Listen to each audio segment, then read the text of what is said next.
Dead, blame it. My wife's been having me out here doing yard work, and I'm a wanting to go fishing. I'm tired of it. Fishing or yard work. Fishing or yard work. Good fishing right here. Fishing's what I'm gonna do. God almighty, where'd you come from, woman? Huh?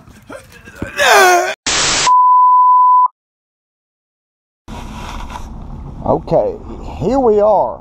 We're on Guntersville Lake, and I'm idling towards Town Creek Bridge. I've selected this part of the river simply because when I drove by here, I was going to go on up to a different part of the river. The water clarity really isn't that bad, even after all this rain. It's a little bit murky. The river is high. And what's encouraging about everything right here is that the surface temperature is 59 degrees.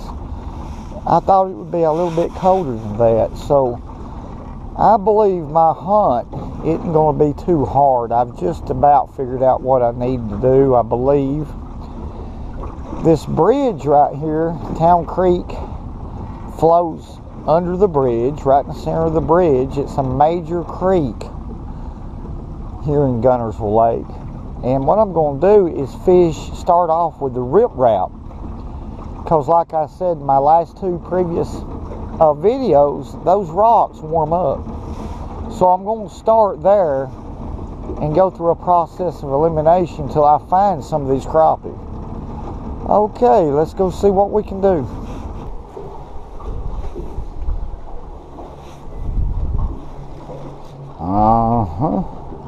What do we got right here? Big old crappie. Big crappie. Get him out here where I can get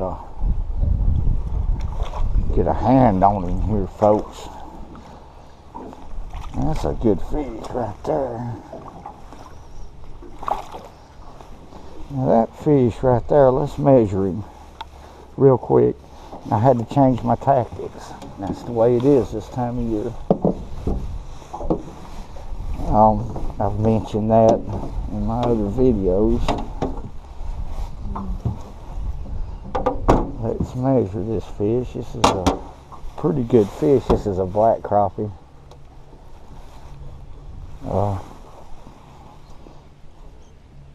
13 5/8. That's a good fish right there here in Guntersville Lake. Again, Elmer's missing it. Let's release that fish. Okay. What we're going to do is ease back up in between these columns.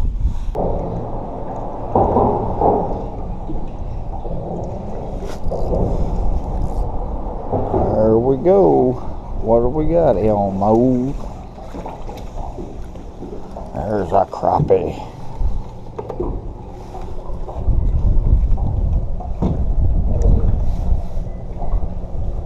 About a 10-inch fish. Let's let her go, folks. Today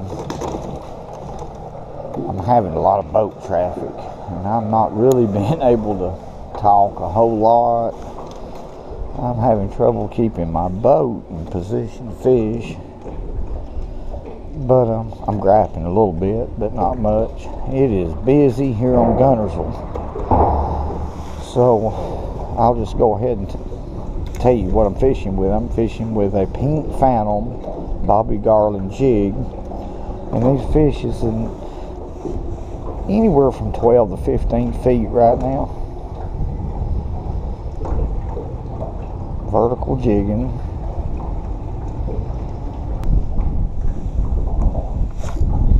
Ooh, got another one out there. Let's see if we can swing this one in.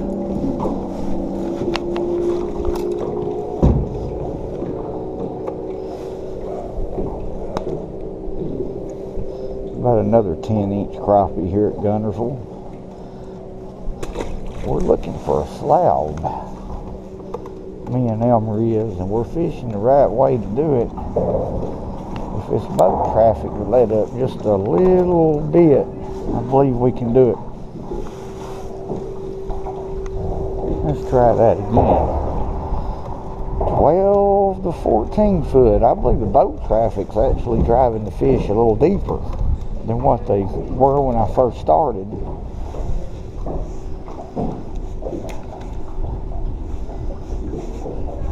Let's get another one.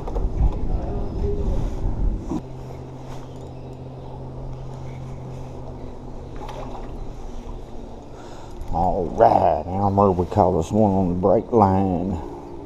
Maybe we got some break line fish right here. That's about a 10.5 inch crappie. Let's let him go.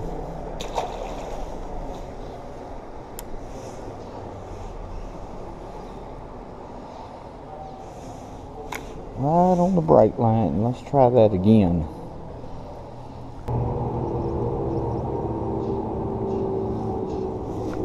There's another one. Right on the edge of that creek channel.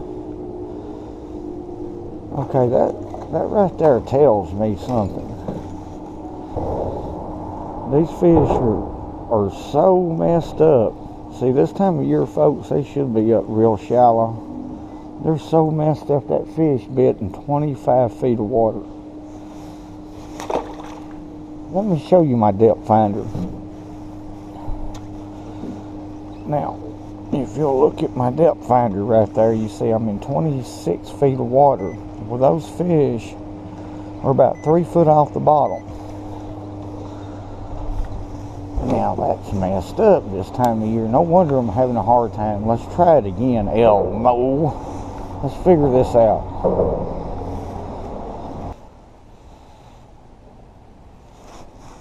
Oh, boy, that was a hard bite. That fish come out of a treetop. Fighting pretty good. Let's look. Yeah, notice the color of this fish is a lot darker than the ones that I just have got through vertical jigging. That's a good fish there. They're all good fish. I mean, y'all know that, but that one's about 10.5 inches long. And that fish come out of a treetop. Let's try that again.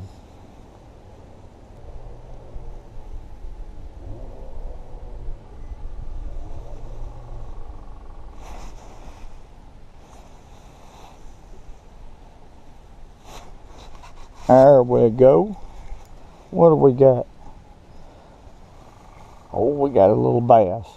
I just knew that was a crappie because I'd got caught up on a limb and I flicked it off. I got a little trick there about flicking that jig off, and a lot of times if a crappie's there, of course I don't think they're there because it's the weather conditions has knocked them out of this shallow water stuff. I've only caught one. That's a pretty little old spot, but that's the way I like to fish these treetops anyway. A little bit later when these fish get on the tops, I purposely try to get into a limb or a branch off of these trees and flick it off, and it causes a reflexive action type strike. You know, I catch a lot of crappie that way. Okay, a little excited. I can't make a cast because I just knew that was a big crappie. But we're going to try a little bit longer on these trees just to make sure, but it's just a little bit early for this technique where I'm fishing. Now, on the other side of the lake of Guntersville, this may be working. On the north side of the lake, the water temperature is generally warmer, but let's just poke around and see what we can do. Howdy, folks. I want to take a moment to thank one of my viewers, Adam Mason, for sending me some jig heads. Let's take a look at them. There's two types or two sizes.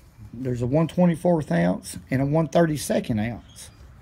Now what's unique about these jig heads is that they both sport a size number 4 Gamakatsu red sickle hook.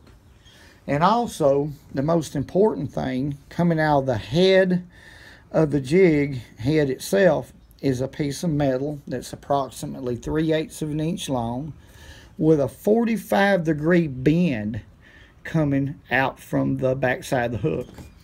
Alright, let me rig one of these up real quick. Of course, we all know how to rig a crappie jig up. You know, right in a dead center. Not offset, but it's got to be perfect.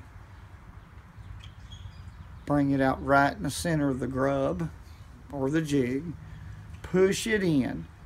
Now right here where that 45-degree bend is, I just press it. And what that does is it sticks in the jig itself a little farther. That's where the holding power is. This jig will catch probably 15 to 20 crappie, saving yourself a lot of money in buying jigs. Quality jig head. Quality jig head. Well, Richard, who makes them? Well, these are made by a guy named Jason Hawkins, who's from Rainsville, Alabama. Just a jump, skip, and a hop from here. Like I said, he has two types, 1/24 ounce and a 1/32 ounce. $25 for $6. Now that's cheap. That's a good buy. If you would like some, his contact information is in the description below. Hey, you know what? Let me take his glasses off. And remember, go fishing when you can. Ooh, because now it's good. So